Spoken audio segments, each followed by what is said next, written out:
बालीगुड़ा परे तुमुड़ीबंध तहसिल तरफरु जबरदखल उच्छेद। कंधमाल जिला तुमुड़ीबंध तहसिल तुमुड़ीबंध राजस्व गाँव में आज तहसिलदार उपस्थित में जबरदखल उच्छेद प्रक्रिया आरंभ होता देखा मिली। तुमुड़ीबंध आंबेडकर छक निकट में जबरदखल करी रहिथिबा दुई अस्थायी घर को पूर्व तहसिल कार्यालय तरफरु निर्दिष्ट तारीख नहीं नोटिस देइथिबा बेले आज अपराह्न जेसीबी लगाई जबरदखल उच्छेद करथिले।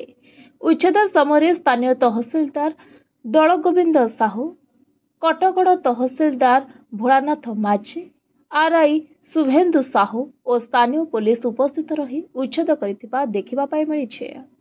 उच्छेद सरिबा परे उक्त स्थान को दखल करी आसुथिबा व्यक्ति निज परिवार सह तुमुड़ीबंध एवं मुनिगुड़ा को संजोग करुथिबा एकमात्र राज्य राजपथ को क्षतिपूरण दाबी रे रास्ता रोक करथिले। तबे रास्ता बंद हेबा फल एकाधिक जानवाहन उभय पाखरे अटकी रहिथिला।